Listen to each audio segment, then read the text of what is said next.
Yo, today I'm going to show you how to make a nice thick Reese bass using only stock plugins. So the first thing I'm going to do is add 3x OSC, and then I'm going to select a saw for my first oscillator, and then I'm just going to turn off oscillator 2 and oscillator 3, so make sure these are down to 0. Okay, now let's put the synth on the mixer, so I'm going to do Control L. Alright, next up we're going to plug in a low note on the piano roll, so I'm going to use E1.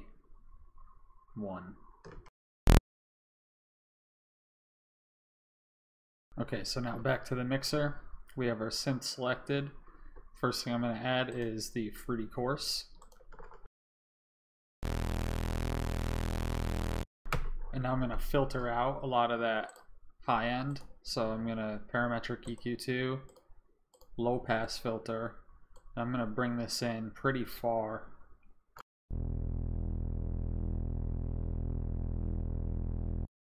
The next thing I'm going to do is I'm going to disconnect the channel from the master. I'm going to send it into two different ones.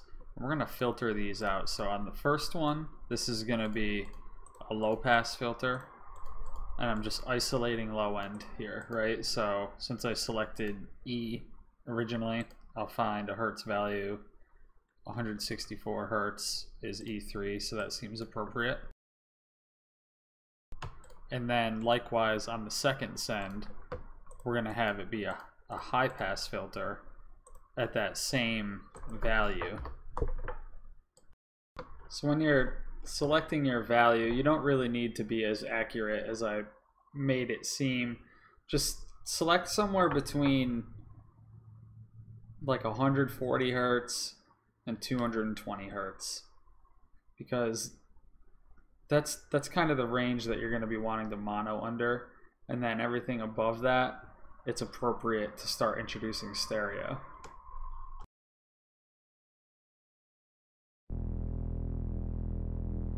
So now we just have two channels that are isolated. So this first one's my low end,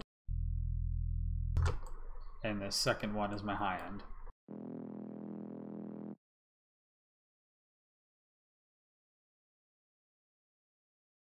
So now that we have these channels separated, I'm gonna mono my low end with this stereo separation. Now if you turn it all the way to the right, you'll see up here that it'll be 100% merged. So that's gonna be a mono low end. Then I'll go to my high, and I'll just add another fruity course. So that's gonna just add a little bit more stereo specifically to the high while we're monoing the low end.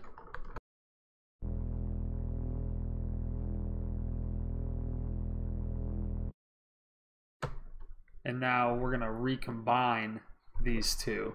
So I'm going to disconnect the lows from the master. I'm going to move it over here to the next free one. And then I'm going to disconnect the highs from the master, and I'll move it over here. And I'm just going to call this EQ. So now this one channel is now combined. So I have control over it in one channel again. At this point, I would recommend grouping these up and then coloring them. So hold Control, click and drag, right click on the one that's colored, and enter it, and they'll all be colored. So one important characteristic that we're still missing in our Reese bass is movement. So we're going to use the parametric EQ automation to create that kind of movement.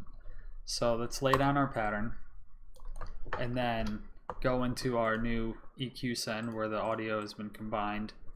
We'll lay down a parametric EQ, right? I'm just going to play this patch while I'm watching this EQ.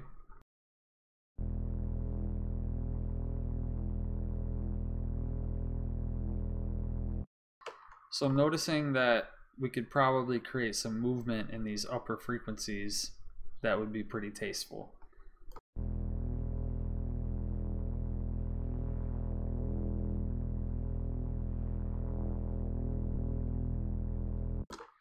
So to do that, I'm gonna right click band 4. This is the one I'll automate.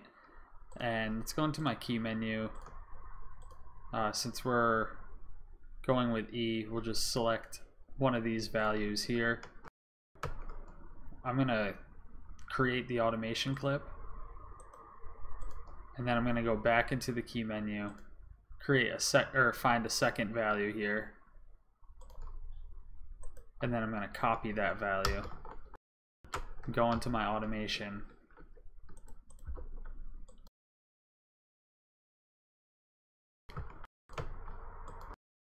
So now we'll have this band moving back and forth.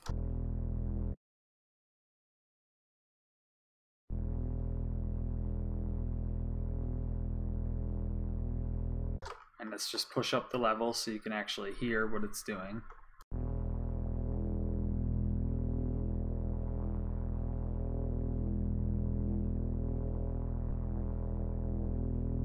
Now let's actually turn this into a bassline. So I'm going to stretch out my Reese here.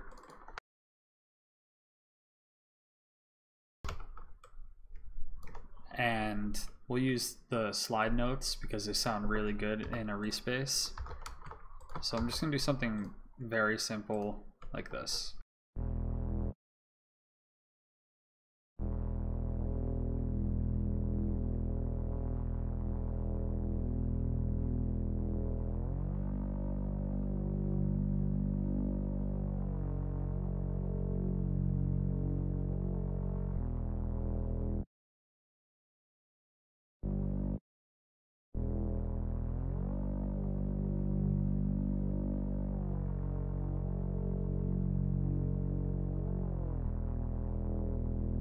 So I just created a second piece of automation. It's automating another band inside that same EQ, and it's just creating more tasteful movement. So I'll show you what that's doing.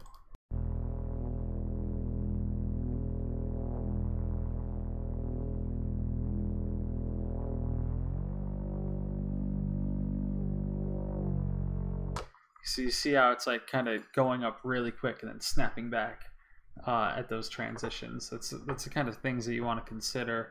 How can you complement your bass line with these kinds of movements? Another way we can create some additional movement and feel inside of the Reese bass is maybe to automate a distortion plugin. So you could automate something like a wave shaper.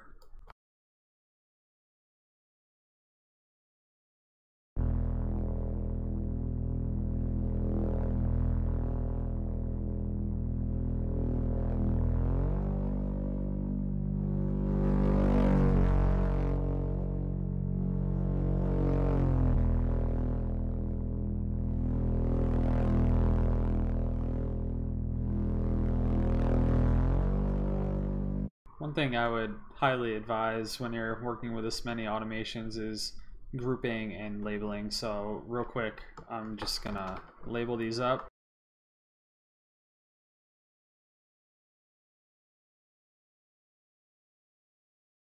So it's kind of the fundamental idea of how I'm making my Reese basses. You can keep going and make it more and more complex. Sometimes these things sound really good, simple on their own. Sometimes I'll go really deep and complex. You should have a pretty good understanding of where I'm starting from when I'm making a Reese.